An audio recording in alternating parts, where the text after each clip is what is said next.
ఓం శుక్లాంబరధరం విష్ణుం శశివర్ణం చతుర్భుజం ప్రసన్నవదనం ధ్యాయేత్ సర్వవిఘ్నోపశాంతయే.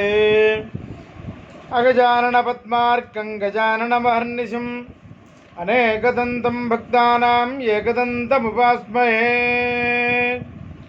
వాగీశాద్యా సుమనసః సర్వార్థానాముపక్రమే యన్నత్వా కృతకృత్యా సుస్తన్నమామి గజాననం. శరదిందు వికాసమందహాసాం స్ఫురదింది వరలోచనాభిరామాం అరవింద సమాన సుందరాస్యాం అరవిందాసన సుందరీముపాసే. ఛాయాయాం పారిజాతస్య హేమసింహాసనోపరి ఆసీనమంబుదశ్యామమాయతాక్షమలంకృతం చంద్రాననం చతుర్బాహుం శ్రీవత్సాంకిత వక్షసం రుక్మిణీ సత్యభామాభ్యాం సహితం కృష్ణమాశ్రయే. కృష్ణస్తు భగవాన్ స్వయం కృష్ణాయ వాసుదేవాయ దేవకీ నందనాయ చ నందగోపకుమారాయ గోవిందాయ నమో నమః. నమః పంకజనాభాయ నమః పంకజమాలినే నమః పంకజనేత్రాయ నమస్తే పంకజాంఘ్రియే. నమస్తే పంకజాఘ్రియే. కృష్ణాయ వాసుదేవాయ హరయే పరమాత్మనే ప్రణతః క్లేశనాశాయ గోవిందాయ నమో నమః. మేఘశ్యామం పీతకోశే వాసం శ్రీవత్సాంగం కౌస్తుభోద్భాసితాంగం పుణ్యోపేతం పుండరీకాయతాక్షం విష్ణుం వందే సర్వలోకైకనాథం. తత్ర నారాయణం దేవం శుక్లవర్ణం చతుర్భుజం శంఖచక్ర గదాపద్మం వనమాలా విభూషితం దృష్ట్వా తం దైవదేవేశం స్తోతుం సముపచక్రమే. ఆదౌ దేవకి దేవి గర్భజననం గోపీగృహే వర్ధనం మాయాపూత జీవితాపహరణం గోవర్ధనోద్ధారణం కంసచ్ఛేదన కౌరవాదిహననం కౌంతేయ సంరక్షణం. ఏతత్ భాగవతం పురాణకథితం శ్రీకృష్ణ లీలామృతం. కృష్ణం వందే జగద్గురుం.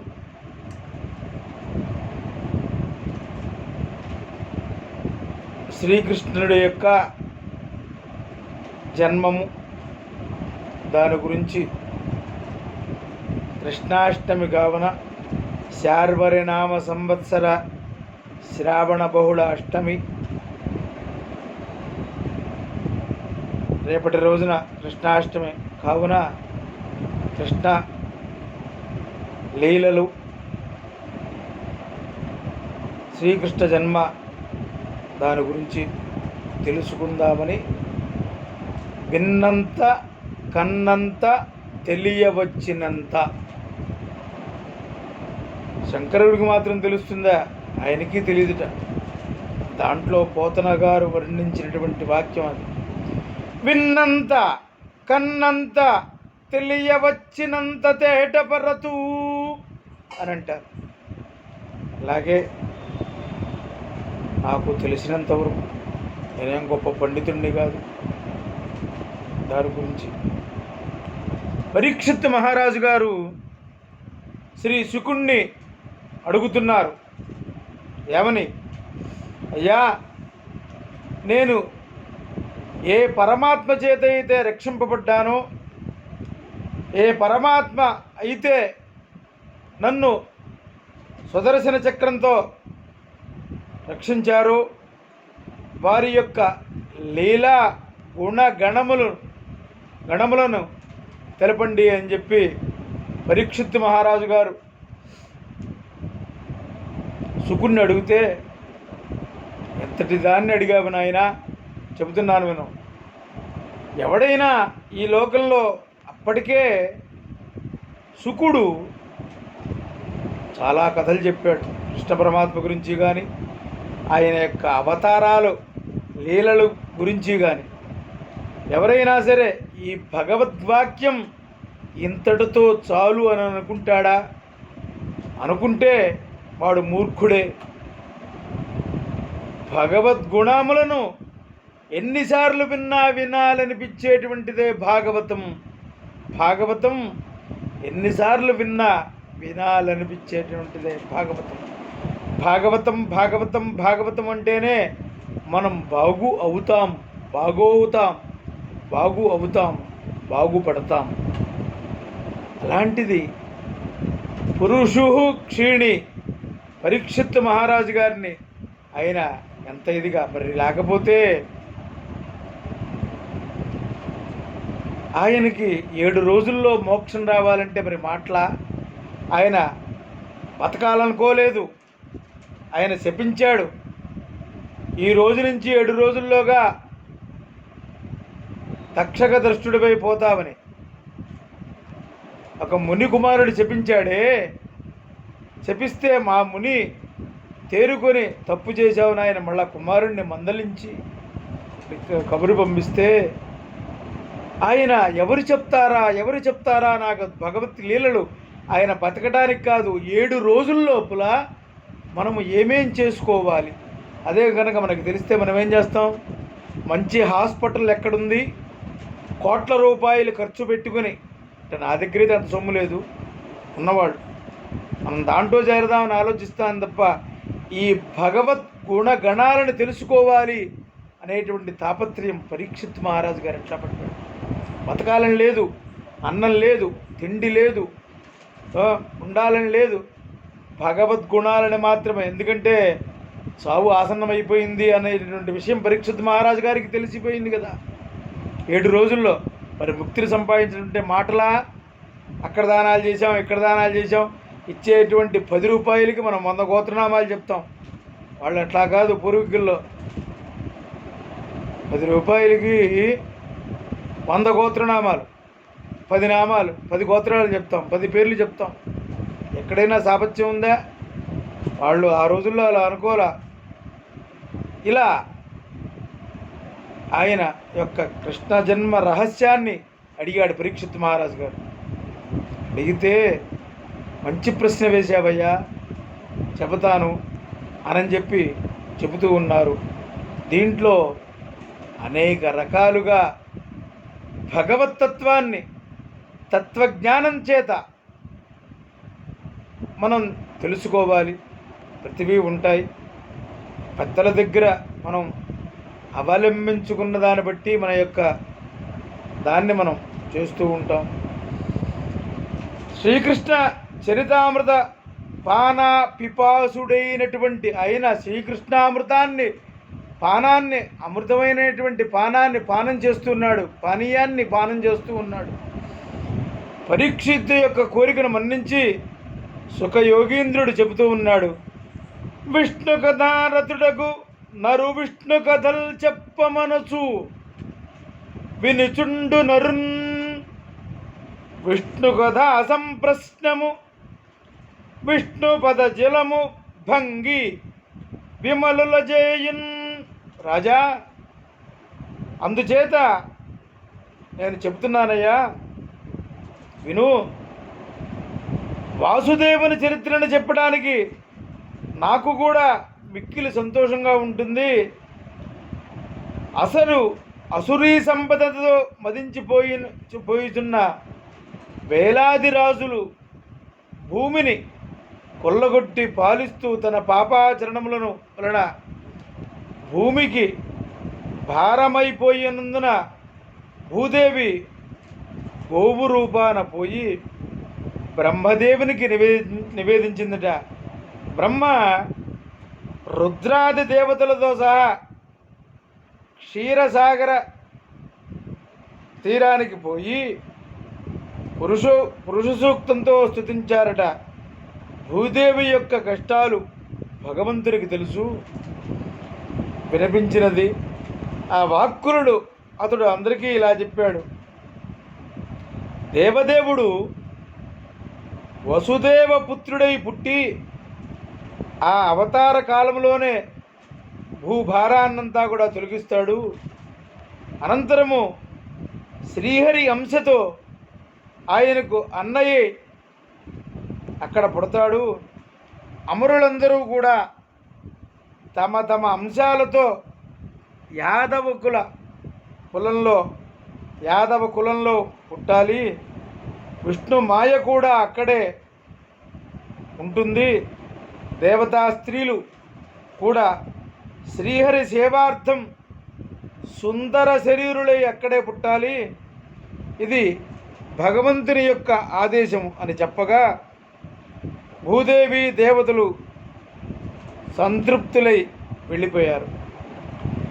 ఇక్కడ యదువంశములో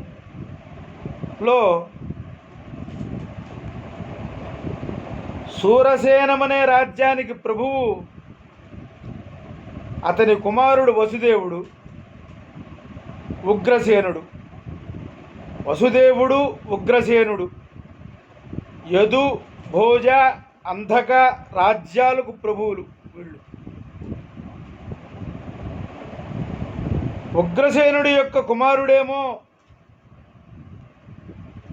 కంసుడు, ఉగ్రసేనుడి తమ్ముడు దేవకుడు, ఆయన యొక్క కుమార్తె దేవకి. ఆ దేవకిని సూర్యుని కుమారుడైనటువంటి వసుదేవుడికి దేవకిని ఇచ్చి వివాహం జరిపిస్తారు. ఆ వివాహం జరిగిన తర్వాత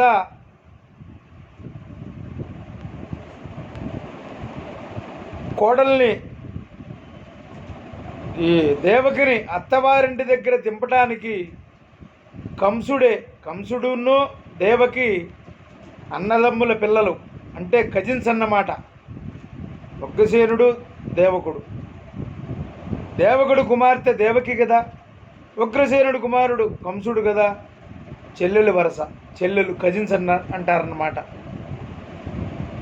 అత్తవారింటికి దింపడానికి సారా గీరా అన్నీ తీసుకుని బళ్ళల్లో వేసుకుని ఆయన కంసుడే స్వయంగా తన చెల్లెల్ని రథంపై తీసుకుని ఆమె యొక్క ప్రతిగృహంలో విడిచిపెట్టి రావాలని బయలుదేరి పెడుతూ ఉంటాడు. కొంత దూరం వెళ్ళిన తర్వాత ఆకాశం నుండి అశరీరవాణి ఇలాగ వినిపిస్తోంది. ఓరి దౌర్భాగ్యుడా, పోయి కంస, నీవు ఇంత సంతోషంతో నీ చెల్లెలిని తీసుకువెళ్ళుచున్నావు, కానీ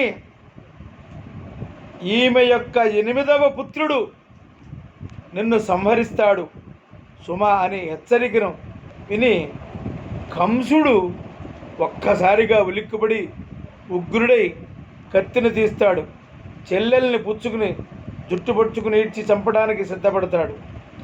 అప్పుడు వసుదేవుడు కంసునితో ఇలా విన్నవించుకుంటున్నాడు, నీకు చెప్పింది ఈమెకు పుట్టేటువంటి పిల్లల వల్ల కదా, పిల్లవాడి వల్ల కదా, 8వ కుమారుడి వల్ల కదా నువ్వు మరణిస్తావని చెప్పి ఆకాశవాణి చెప్పింది. ఈమె కాదు కదా, ఈమెను ఒడిచిపెట్టు అని చెప్పి బతువులు ఆడుకుంటాడు వసుదేవుడు, తన దేవకి భర్త అయినటువంటి వసుదేవుడు. అలాగే అని అన్నపు నీవు చెల్లెలికి అక్కడ మాటలు చీరలిచ్చుటో మన్ననసేయుటో మధుర మంజుల భాషల నాదరించుటో మిన్నుల మ్రోతలే నిజము మేలని చంపకున్న మానిరానన్న సహింపుమన్న తగదన్న వధింపకుమన్న వేడదన్. బావా, నీవు భోజవంశ శ్రేష్ఠుడవు, సూర్యుడవు. ఒక అశరీరవాణికి భయపడి ఏ పాపము ఎరిగినటువంటి నిర్మల చరిత అయిన నీ చెల్లెల్ని ఈ విధముగా చంపబోనటం నీ వంశానికే కళంకము కాదా? ఈమెను చంపినంతనే నీకు మృత్యువు తొలగిపోతుందని అనుకోవద్దు. శరీరంతో పాటే చావు కూడా పుట్టి ఉంటుంది మనకందరికీ కూడా. రాకన్మానవు హాని వృద్ధులు మహారణ్యంబులో దాగిన ఎక్కడ దాగి ఉన్నా సరే మృత్యువు అనేది వచ్చి కబళిస్తూనే ఉంటుంది. అనేక రూపాలు. నిందలేందే బొందెపోదు అనేటువంటి శాస్త్రం. చంపబోరడం కష్టం కదా. శరీరంతో పాటే చావు కూడా పుట్టి ఉంటుంది. నేడో రేపో నూరేండ్ల తర్వాతనో మృత్యువు శరీరాన్ని పడవేస్తుంది, కానీ విడిచిపెట్టదు. జీవుడు కర్మాధీనుడు. తాను చేసి ఉండిన కర్మ ఫలితములనే అనుభవిస్తాడు. ఈ విధముగా ఎంతో ప్రాధేయపడినను కఠినాత్మని మనస్సు కరగనందున వసుదేవుడు తీవ్రంగా ఆలోచించి మళ్ళీ ఇలా చెప్తున్నాడు. బావా, ఈమెకు పుట్టబోని వాళ్ళని వల్ల కదా నీకు ప్రమాదం ఉన్నదని ఆకాశవాణి చెప్పింది. ఈమె వలన కాదు కదా. నీవు కరుణించి ఈమెను విడిచిపెట్టు. ఈమెకు పుట్టబోవు పిల్లలను నీకు అప్పగిస్తాను, చంపుకొను అని చెప్పగా కంసుని మాట కొద్దిగా మారింది. దేవకీ వసుదేవులను వారిని ఇంటికి చేర్చి వెళ్ళిపోయాడు. అయితే నేను నమ్మటం ఎట్లా అని చెప్పి దేవికి వాళ్ళ ఇంట్లోనే చెరసాలలో పెట్టాడు. దేవి మొదటి కొడుకును కనగానే వచనబద్ధుడుగా ఉన్నటువంటి వసుదేవుడు వారిని తీసుకువెళ్ళి కంసుడికి ఇచ్చాడు. వసుదేవుడు సత్యని అతనికి సంతసించినటువంటి కంసుడు, వీని వలన నాకు ప్రమాదం లేదు కనుక వీనిని తీసుకుని బొమ్ము అన్నట్టు. కానీ మనకి భాగవతంలో కొన్ని చోట్ల ఇవి కనపడవు. 7 చంపినట్టుగానే కనిపిస్తాయి. ఎందుకంటే వసుదేవుడి యొక్క పూర్వజన్మలో ఆయన అపచారం చేసిన దానికే 7 చంపుకోవలసి వచ్చింది అని చెప్పి మనకి కనపడుతూ ఉంటుంది. కానీ కొన్ని గ్రంథాలలో తీసుకుని బొమ్మ 8వ వాడు కదా అనేటువంటి భావంతో వదిలేసినట్టుగా కొన్ని వాటిలో కనపడుతుంది. కొన్ని వాటిలో మాత్రం ఇట్లా 7 కూడా సంహరించినట్టుగానే కనపడుతుంది. ఒకనాడు నారదుడు వచ్చి కంసునితో ఇలా చెప్పేట, ఓ కంస, నీవు ఎవరివో తెలుసా? గత జన్మలో కాలనే యముని అనేటువంటి అసురుడువు. నీ అనుచరులు కూడా అసురులే. నీ అసురజాతికి శత్రువైన శ్రీహరి అసురుగుణ సంభూతులైన రాజులను సంహరించి భారాన్ని తగ్గించే కార్యక్రమంలో దేవకీ పుత్రుడై జన్మించనున్నాడు. దేవతలు యాదవులై జన్మించారు అని చెప్పి నిష్క్రమించాడు. తాను అసురుడని యాదవులు తన శత్రువులైన దేవతలని తెలుసుకొనగా కంసుడు ఉగ్రుడై తండ్రి అయిన ఉగ్రసేనుని దేవకీ వసుదేవులను చెరసాలలో బంధించి ఇంతవరకు పుట్టి ఉన్న దేవకీ పుత్రులను వధించాడు. తానే మధురకు రాజయ్యాడు కంసుడు. దేవతలు యాదవ కులంలో జన్మించారని తెలుసుకున్నవాడై కంసుని వారి పట్ల వైరము క్రౌర్యము మితిమీరి పోతున్నాయి. తన అనుచరులైన బాణుడు, భౌముడు, మాగధుడు, అఘాసురుడు, కేసి, ధేనుక, ప్రళంబ, తృణావర్త, చాణూర, ముష్టిక, అరిష్ట, ద్వివిధ, పూతనాది అసురుల సహాయంతో యాదవులను యుద్ధాలలో ఓడించి హింసించగా వారంతా నిషిధ కుర్రల కోసల విదేహ విదర్భ పాంచాల కైకేయ సాల్వల దేశాలకు వెళ్ళిపోయారు. కొందరు మాత్రం కంసునికి లొంగిపోయి అక్కడే ఉన్నారు. అతడి పెట్టే బాధలను భరిస్తూ అక్కడే ఉన్నారు. దేవకీ పుత్రులను 6 కంసుడు చంపేశాడు. 7వ గర్భాన ఆదేశముపై అనంతుడు ప్రవేశించాడు. సాక్షాత్ శ్రీకృష్ణధామం శ్రీ విష్ణుధామం. దేవకీ వసుదేవుల చెరసాలలో ఉన్నప్పుడు కంసుని యొక్క దుండగాలకు భయపడిన యాదవులు కొందరు యమున ఆవల ఉన్న నందవ్రజంలో తలదాచుకున్నారు. వసుదేవుని భార్య అయిన రోహిణి కూడా నందుని రక్షణలో ఉన్నది. ఆ నందుడికి 1,000,000 గోవులున్నాయిట. ఎటు చూసినా నందనవనమేట. అక్కడ నందుని భార్య రోహిణి కూడా గర్భంగా ఉంది. ఇక్కడ దేవకీదేవి 7వ గర్భాన్ని ధరించింది.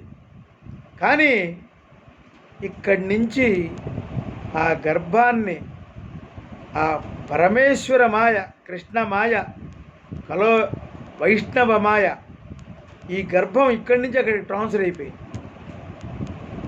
దేవకీదేవిలో ఉన్నటువంటి గర్భం నందకూలంలో ఉన్నటువంటి నందరాజు గారి భార్య రోహిణి దేవికి ట్రాన్స్ఫర్ అయిపోయింది. అదే మాయ, భగవన్మాయ. యన్మాయా మోహితా సర్వే బ్రహ్మాద్యా స్థితివోకస. అదే శక్తి. శక్తి ద్వారా భేద అని అంటారు. దీని గురించేనేమో అక్కడ ట్రాన్స్ఫర్ అయిపోయింది. అక్కడ 7వ గర్భం. సరే పోయిందన్నారు. 7వ గర్భం పోయిందని కంసుడికి చెప్పారు. ఇక్కడి నుంచి అక్కడ ట్రాన్స్ఫర్ అయిపోయింది. అమ్మ యొక్క మాయ అక్కడ పుడుతోంది. అమ్మవారు పుడుతోంది. మళ్ళా 8వ గర్భం. అక్కడ రక్షణలో ఉండి శ్రీహరి యోగమాయని పిలిచి దేవకీ గర్భాన ఉన్న 7వ బిడ్డను వెలికి తీసి రోహిణీ గర్భాన ఉంచమని చెప్పాట. అది యోగమాయ నందుని భార్య అయిన యశోదా గర్భాన ప్రవేశించి జన్మించాలని ఆదేశించాట. ఇదంతా కూడా ఆమెకు ప్రజలు దేవాలయాలు నిర్మిస్తారని కూడా చెప్పాట. ఆమెను దుర్గా, భద్రకాళి, విజయ, వైష్ణవి, కుముద, చండిక, కృష్ణ, మాధవి, కన్యక, మాయా, నారాయణి, ఈశాని, శారద, అంబిక అనేటువంటి 14 నామాలతో కొలుస్తారు అని శ్రీహరి చెప్పాట. శ్రీహరి ఆదేశించిన ప్రకారమే అంతా చేయబడింది. దేవకీ గర్భం నుండి వెలికి తీయబడి రోహిణీ గర్భంలో ఉంచబడడం చేత ఆ బిడ్డను సంకర్షణుడు అని అన్నారు. ఆయనే బలరామకృష్ణుడు సంకర్షణుడు అన్నారు. దేవకీ దేవి యొక్క 7వ గర్భము నష్టమైపోయినదని అందరూ భావించారు. రోహిణీ గర్భాన జన్మించిన బిడ్డకు బలశాలిగా కనిపించిన చేత బలభద్రుడని, అందరినీ ఆనందింపచేసేవాడుగా కనిపించడం చేత బలరాముడని పిలువబడ్డాడు. 8వ సంతానంగా విచ్ఛేయ సంకల్పించిన శ్రీహరి వసుదేవుని యందు ప్రవేశించాడు. వసుదేవుడు దివ్య తేజస్సుతో వెలిగిపోయాడు. దేవకీ గర్భాన ప్రవేశించి స్వామి కంసుని చెరసాలను ఒక సూర్యమండలము అన్నట్టుగా ప్రకాశింపజేశాడు. ఒకనాడు చెరసాలకు వచ్చి దివ్య తేజస్సుతో వెలిగిపోతున్నటువంటి దేవకీ దేవిని చూచాడు. ఆశ్చర్యచకితుడయ్యాడు. ఆహా, ఆకాశవాణి చెప్పినది నిజమే కాబోతోందేమో అని గ్రహించాడు. ఇప్పుడు ఈమె గర్భంలో నున్నవాడు నిశ్చయంగా ఆ హరియే. ఇప్పుడేమి చెయ్యాలి? చంపేయాలి. కానీ దేవకి గర్భవతి, స్త్రీవధ, అందున చెల్లెలే కదా, మహాపాపం చుట్టుకుంటుంది. చిరకాలం ఈ అపకీర్తి నా యందు నిలిచిపోతుంది. అయినా నేను ఇది వరకు ఎందరిని చంపలేదు. ఇప్పుడు ఈ సంశయాలు ఎందుకు వస్తున్నాయి? నిజంగా ఇది విష్ణుమాయే. ఈమెను చూస్తుంటే నాకెందుకో ధర్మచింతన కలుగుతూ ఉన్నది. చంపవలసినది చెయ్యి వెనకాడుతూ ఉన్నది అనుకుంటూ అప్రయత్నంగా భ్రమించుకున్నాడు. అయినా అతని తలుపులన్నీ హరిపైన మీదే ఉన్నాయి అనుకుంటూ ఆ ప్రయత్నం విరమించుకున్నాడు. ఆయన యొక్క తలుపులన్నీ కూడా ఆ కృష్ణమాయ మీదే ఉన్నాయి. అప్పుడు ఆ హరి ఎప్పుడు పుడతాడా, అతనిని ఎప్పుడు హతమార్చి వదిలించుకుంటానా, ఇక మృత్యుభయం ఉండదని, ఎప్పుడు ముక్తినవుతానా అని అహర్నిశలు ఆరాటపడుతూ ఉండేవాడు.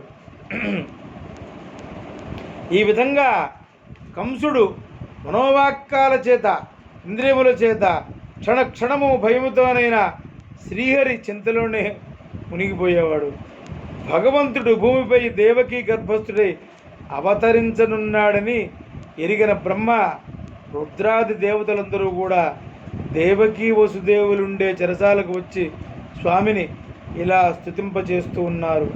సత్యం వ్రతుని నిత్య సంప్రాప్తి సాధన గాలత్రయమునందు గలుగువాని భూతలంబులందునైన పుట్టు చోటగువాని 5 భూతములందమరువాని 5 భూతంబులు నడిగిన పిమ్మట పరుగువానిని సత్యభూషణంబు సమదర్శనంబును జరిపెడు వానిని పిన్నాశ్రయంతుము నీ ఆధీనా.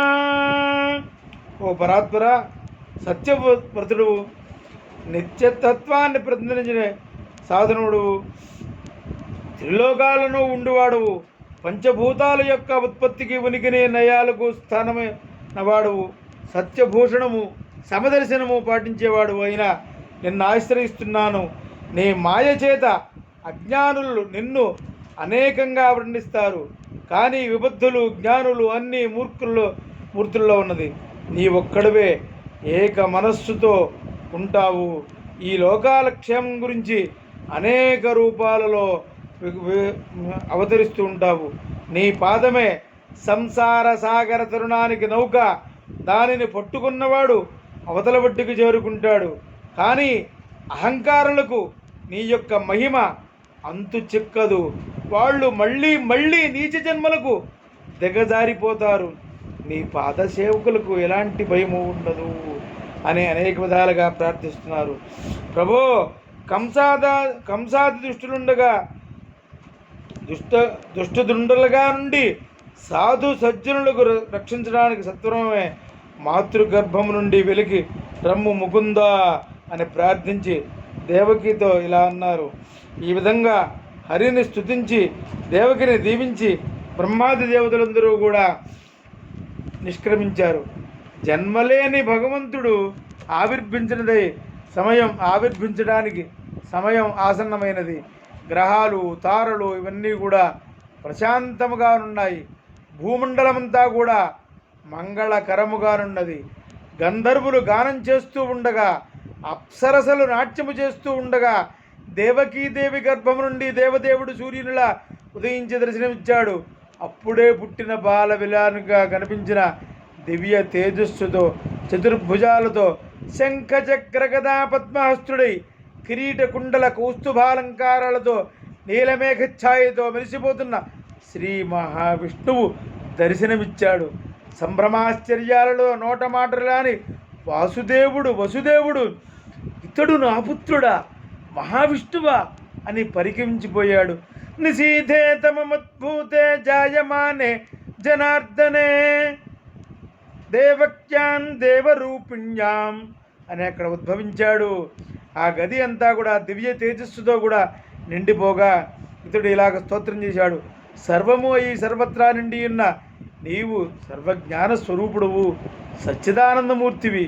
లోకములో ప్రబలిపోతున్న అసుర ప్రవృత్తులను అంతము చేయటానికి నా కుమారుడిగా పుట్టి నీకు నా నమస్కృతులు. నీ అన్నలు అందరినీ కూడా క్రూరుడైనటువంటి వధించిన కంసుడు నీ మెదడుకు కూడా వస్తాడు. అందుచేత స్వామి, నీ రూపాన్ని అతనికి కనిపించకుండా చేయము అని ప్రార్థించాడు ఆ దేవకీదేవి. ఈ విధంగా స్వామిని స్తుతించింది. ఓ పరాత్పర, నీ లీలా విలాసంతో సంకల్పమాత్రాన సంభవించే ఈ విశ్వసృష్టి అంతా బ్రహ్మదేవుని ఆయుర్దాయనండగా నీ నిశ్శేషంగా అంతమై నీలో లయించిన నీ ఒక్కడివే మాత్రమే నిత్యస్వరూపుడవు నిలిచి ఉంటావు. అటువంటి నీ యొక్క పాదపద్మాలకు ఆశ్రయించినట్టి మనుజునకు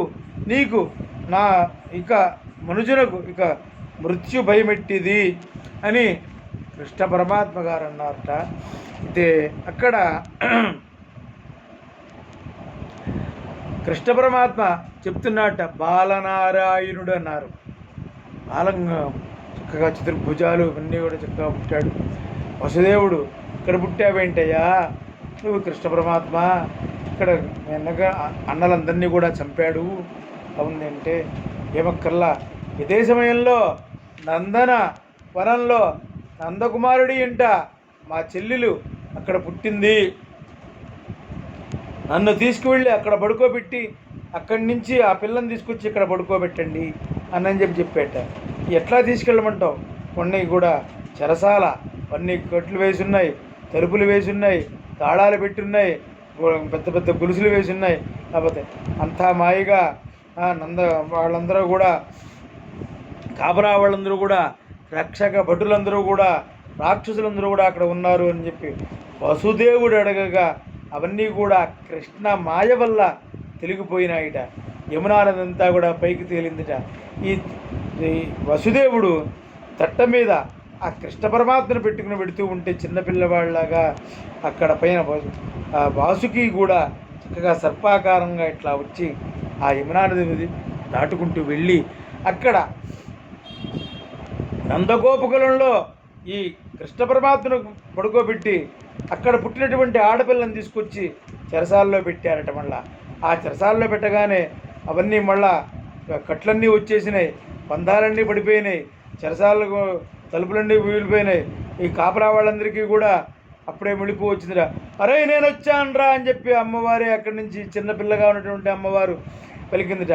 కంసుడికి వినపడిందిట. ఆహా ఇదేదో 8వ గర్భం ప్రసవించినట్టుందని చెప్పి బయలుదేరి చకచకా వచ్చాట. తీరా వచ్చి చూస్తే ఆడపిల్ల. అయినా సరే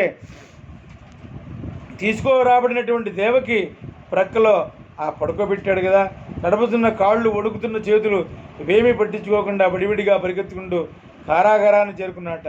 దేవకీ చేతిలో ఉన్నటువంటి బిడ్డను లాగి కొనబోయాట. దేవకీదేవి భయంతో వణికిపోతూ ఇలా అంటుందట. అన్న క్షమింపుమన్న తగదల్లుడు కాడిది మేనకోడలవు నున్న సేయుమన్న నిన్ను మానిన చంపుటకు రాచపాడి కాదన్న సుకీర్తివై మనగదన్న మహాత్మలు ఓం పుత్రో వపన్న భవత్సహోదరిగదన్న నిన్ను శరణంబు వేడదన్ కట్టా ఆర్గురు కొడుకులు బట్టి వధించితివి ఆడబడుచుది కోడల్ నెట్టిన చంపగలవే కట్టడిని గదన్నా అన్నా కరుణింపగదే అని చెప్పి అడిగిందిట. అన్నా ఇది మగపిల్లవాడు కాదు, ఆడపిల్ల, మేనకోడలు అన్నా శమింపుమన్నా, ఇది ఆడపిల్లయ్యా, మేనకోడలు అని పలికిందిట. అనేక విధాలుగా ప్రాధేయపడి వేడుకున్నదిట. కరుణించిన వాడే ముందర ఒప్పుకున్నట.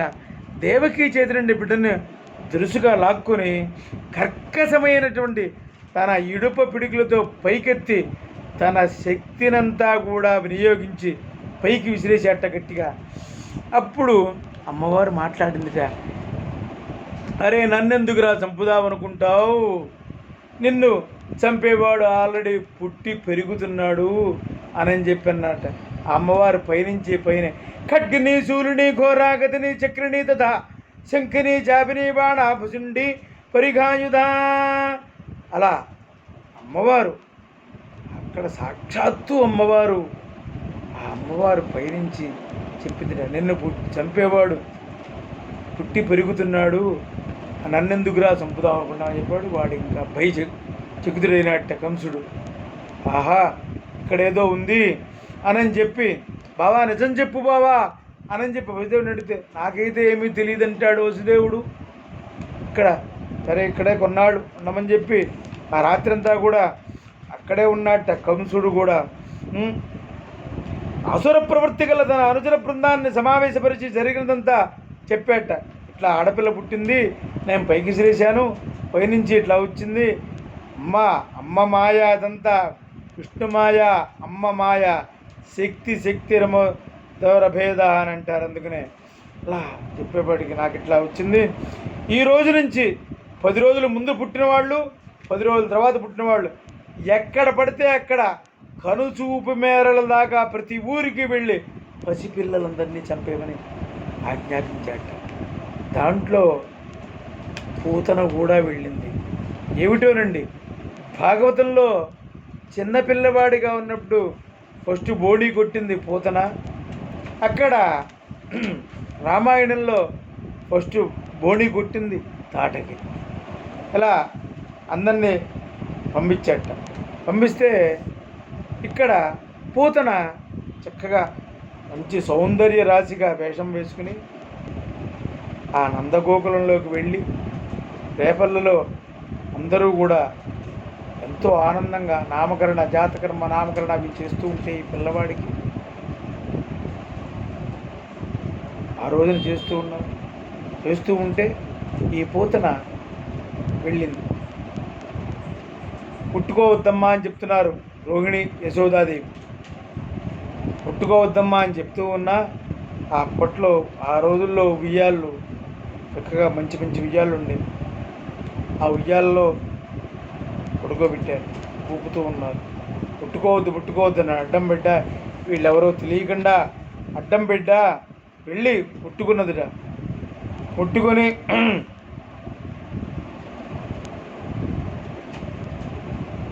పాలు ఇవ్వబోతుంది, మళ్ళా లాక్కున్నారు అని వాళ్ళకి దేవుడు ఉండదు కన్నా చక్కగా స్నానాలు చేయించి పడుకోబెట్టారు, మళ్ళా లాక్కున్నారు. జో జో కమల దళక్షణ జో జో మృగరాజ మధ్య జో జో కృష్ణ జో జో పల్లవ కరపద జో జో పూర్ణేందువదన జో జో యనచున్ పడుకోబెట్టారు. వాళ్ళెవరు చూడకుండా తీసుకుని ఆ పూతన పాలిచ్చింది. స్వామికి తెలుసు పూతన వచ్చిందని. మాయా పిల్లవాడు కదా, నారాయణుడు సృష్టికర్త, ఆయనకి తెలుసు. ఆయన నిద్రపోతున్నట్టుగా యాక్షన్ చేసి తీసుకున్నది పూతన. నా చన్ను బాలక గృక్కిండో చిన్ని కుమార త్రావుమయ్యన పెదపన్ నీ చెలువ మరుగవచ్చున్న చెలువము సఫలమగు నళ్ళిన దళాక్ష. ఈ సుందరి ఎవరు ఇట్లా తీసుకుంటోంది అని చెప్పి ఇలా వాళ్ళలో అనుకుంటూ కూడా ఇచ్చేసిందిట. పాలు ఇవ్వడానికి మీద పెట్టుకున్నద. హరి తన మేదంబదములు కర్రములు నిడిచి చన్ను గుడిచి కథసిన మాత్రన్ హరిజననీ పగతి పరిగతి కరిగను దురితములు వాసి అసురాంగనయన్. హరి జనని పగతి పరిగతి కరిగను దురితములు వాసి అసురాంగనయన్. ఇలా చన్ను గుడిచి తీసుకుందిట, చన్నులో గుడిచేట. లాగుతూనే ఉన్నట్ట ఆవిడ ప్రాణం పోయింది. ఈ లాగుతున్న కొద్దీ పూతన యొక్క శరీరం ఎంత ఉన్న శరీరం ఇంత ఇంత ఇంత ఇంత ఇంత ఇంత ఇంత ఇంత ఇంత ఇంత పెరిగి పెద్దగా కేకలు పెడుతుందిట. బయటకు వచ్చిందిట. అప్పుడు ఆవిడలో ఉన్నటువంటి రాక్షసాకారం బయటికి వచ్చిందిట.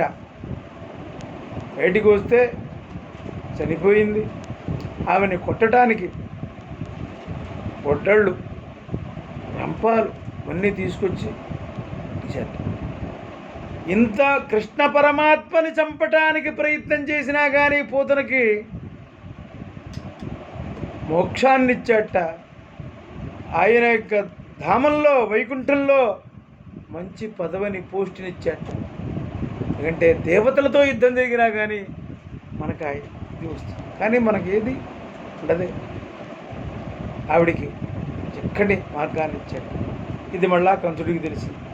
ఆ తర్వాత బాణాసురుడు తృణావర్తుడు బాణాసురుణ్ణి పంపించాడు, శకటాసురుణ్ణి పంపించాట. బండిలాగా వచ్చాట వాడు, బండి మీద నుంచి దూసుకెళ్ళిపోదామని.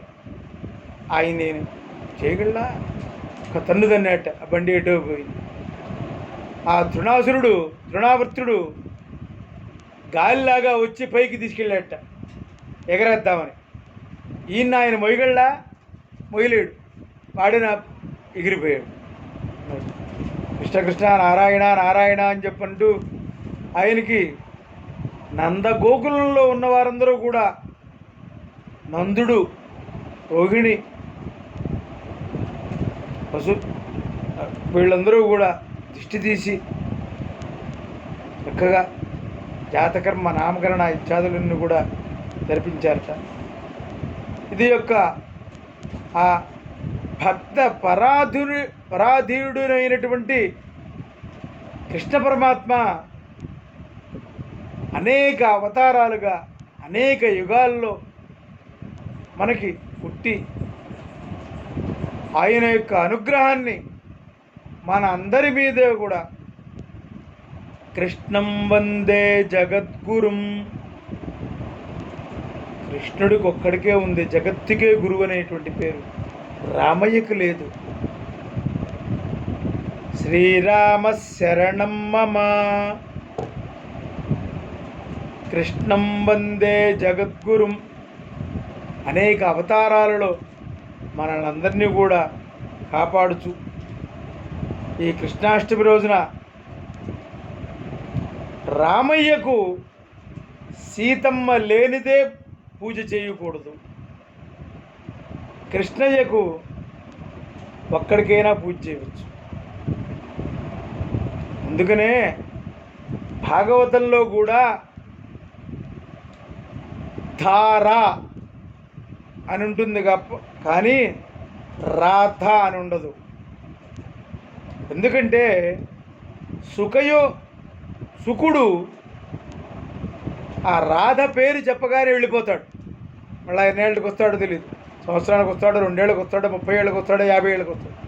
అందుకనే దాన్ని చూపించడం కోసం, పోకుండా ఉండటం కోసం ధార అనేటువంటి పేరు పెట్టి కాచిత్ గోపిక